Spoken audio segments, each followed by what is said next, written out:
Hi hello welcome to నా వార్తల నా ఇష్టం. నేను మీకు గుర్తున్నాను కదా, అదే మీ మెగాస్టార్ చిరంజీవిని. బాగా గ్యాప్ వచ్చింది కదా, అందుకే పేరుతో సహా చెప్పుకోవాల్సి వచ్చింది. ఆ పాలిటిక్స్లో గెస్ట్ అపీరెన్స్ చేయడం అనేది పెద్ద తప్పని నాకు తెలిసి వచ్చింది. ప్రస్తుతానికి ఏం చేయాలా అని చెప్పి ఆలోచన చేస్తున్నాను. మనవరాలతో ఆడుకోవడం మినహా పెద్దగా పనేమి లేదంటే నమ్మండి. ఆ ఇక రాజ్యసభ సీటు ఉన్నా కూడా ఢిల్లీలో ఇల్లే లేకుండా పోయింది. మన ట్రాజడీ న్యూస్ చూసే ముందు హెడ్లైన్స్ ఒక్కసారి చదువుతా, కాస్త హెడ్స్ మీరు టర్నింగ్ చూంటే బెటర్ ఏమో. ఢిల్లీలో మనకు గబ్బిలాలు తిరిగే ఇల్లు కేటాయింపు, పైగా పిచ్చి తొగులకు రోడ్లో ఇచ్చి సతాయింపు. మనం పాలిటిక్స్ అసలు ఉన్నామంటూ కొందరి ఫోన్లు, సినీ ఫీల్డ్కు మళ్ళీ రానట్టారని ఇంకొందరి డౌట్లు. కొత్త సినిమా కథ దొరకడమే కష్టమైపోతుంది, మనకు ఏజ్ కూడా ఎక్కువైపోవడం బాగా దెబ్బైపోతుంది. Now news in details. చూడండి, మాజీ కాంగ్రెస్ మంత్రుల్ని ఎన్డీఏ చాలా చీప్గా చూస్తుందంటే నమ్మండి. నేను ఈ విషయాన్ని నొక్కి ఒక్కనించి మరీ చెప్తున్నాను. ఉన్నీళ్ళు ఖాళీ చేయమని అందరినీ తుగ్లక్ రోడ్లో ఉన్న పాడుబడ్డ బంగ్లాలోకి వెళ్ళమంటే వెళ్ళడానికి మేమన్నా పిచ్చి తుగ్లకుల మాదిరిగా కనిపిస్తున్నామా? అసలు ఈ వ్యవహారానికి అంతటికి కారణం అర్బన్ డెవలప్మెంట్ మినిస్టర్ అని చెప్పి నాకు అనిపిస్తూ ఉంది. వాళ్ళ నెగ్లిజెన్స్కి నన్ను బలి చేస్తానంటే ఒప్పుకొని కాక ఒప్పుకొని ఏమనుకుంటున్నారా? ఏమిటి నాయన చిరంజీవి, ఇంటి గొడవను తెచ్చి నా శాఖ మీదే పడేశావు. ఏదో నీ ఇల్లు బాగుందని చెప్పి మా రాజునాథ్ కావాలని చెప్పి అంటా ఉన్నాడు. అందులోనూ ప్రభుత్వ సొమ్ముతో ఇటాలియన్ మార్బల్స్, చైనా ప్లైవుడ్లు చాలా చక్కగా సినిమా సెట్టింగ్ మాదిరిగా వేశావని చెప్పి ఉన్నాను నాయన. అద్భుతంగా ఉన్న ఆ ఇంటి పైన మా మంత్రులందరి కన్ను కూడా పడింది. ఇప్పుడు మంత్రి ఎలాగూ కావు కదా, ఇంకా ఖాళీ చేయడానికి నీకు సమస్య ఏమిటి నాయన చెప్పు. నేను చెప్పేది ఏమిటంటే, మరీ అద్దె పంచాయతీ మాదిరిగా చేసి కంపు కొట్టించుకోవడం అంత పద్ధతి కాదు. That is very clear. దేవుడు వెంకనాయుడు గారు ఏం మాట్లాడుతున్నాడా? గబ్బిలాలు ఉండే ఇంట్లో దెయ్యాలకు కూడా ఉండని పాత బంగ్లా ఇస్తే ఎలా ఉంటాననుకుంటున్నారండి? మీరు ఉంటారని చెప్పి నేను ఈ సందర్భంగా అడుగుతున్నా. నాకు కేటాయించిన ఇంట్లో ఎలుక చచ్చిన వాసన వస్తూ ఉంది. బయటకు వస్తే అదో రకమైన కంపు కొడుతుంది. అటువంటి బంగ్లాలో ఎలా ఉంటానని చెప్పండి. కావాలంటే మీ బంగ్లా నాకు ఇచ్చి మీరు అందులో ఉండొచ్చు కదా. ఏమిటైనా చిరంజీవి ఏమైనా పర్మనెంట్ సంసారం అని చెప్పు ఇంటి కోసం కొట్టుకోవడానికి. సాటి తెలుగువాడిగా చెప్తా ఉన్నాను, పెట్టే బేడ సర్దుకో, లేదంటే అధికారులు వచ్చి సామాన్లు మొత్తం రోడ్డు మీద పడేసినా పడేస్తారు. ఆ తర్వాత బాధపడి ఏమీ లాభం ఉండదు ఆయన. అయినా 4 రోజులు ఆ బూజు దుమ్ము దులుపుకో. నీకంతగా కావాలంటే 4 బూజు దులిపే కర్రలు, బాత్రూమ్ క్లీన్ చేయడానికి బ్రష్లు అవి ఇవి పంపిస్తాను ఆయన. అంతేగాని ఇలా చీటికి మాటికి గోల చేస్తే ఎలా చెప్పిన ఆయన? ఏమిటి అన్నయ్య, మరి ఆ తొక్కలో ఇంటి కోసం ఇంత కంపు చేయడం అవసరమా? మీకు పౌరు పోయింది, ఇప్పుడు ఖాళీ చేయనంటే బలవంతంగా చేస్తారు. అయినా నువ్వు 3 నెలలకు ఒక్కసారి కూడా ఢిల్లీ వెళ్ళవు. అంత మంచి ఇల్లు నీకు ఎందుకు చెప్పు? మోడీ గారు ఏది చేసినా ఏదో పరమార్థం ఉంటుంది, దయచేసి అర్థం చేసుకో. తమ్ముడు, నీకు మోడీ ముద్దొస్తే ముదిబిడుకో, అంతేగాని నా బుల్టలోకి వచ్చి ఇలా కంగారు చేయొద్దు. అసలే మా పార్టీ రోగం వచ్చిన కోళ్ళ రోజు రోజుకి బక్కజిగిపోతుంది. ఇలాంటి సందర్భంలో ఇప్పుడు ఏం మాట్లాడాను కానీ ఇక్కడ మనం ఒక బ్రేక్ తీసుకోవాల్సిందే, లేదంటే కళ్యాణ్ మనల్ని అడ్డంగా బుక్ చేసా ఉన్నాడు. సారీ, అందుకే మీరు ఏమనుకోద్దు. Now take a break.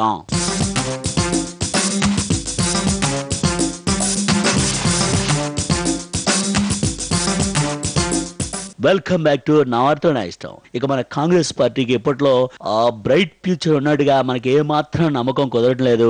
ఎటు చూసినా మనకు చీకడే కనిపిస్తోంది. మనం ఇప్పుడు స్టైల్ మార్చితే తప్ప బయటకు రాలేము. Full time movies, part time politics చేస్తూ ఆ విధంగా ముందుకు పోదామని చెప్పి అనుకుంటున్నాను. అదే మనకి బెటర్ ఏమో. What is this, Mr. Chiramjeevi? What are you talking? What do you mean by that? Chandrababu Naidu మీద మీరు చాలా ఫైటింగ్ చేస్తారు అని మన సత్తి బాబు చెప్పి ఉన్నారు. బట్ మీరు సినిమాల మీద కాన్సన్ట్రేట్ చేస్తున్నారని కూడా విన్నాను. మీ తమ్ముడు గారు, I mean your young brother, movies తో పాటు పాలిటిక్స్ లో యాక్టివ్ గా ఉన్నారు అని మాకు తెలిసింది. మీరు కూడా Pawan Kalyan trend ne follow Avandi. Yes, it's my order. Did you understand?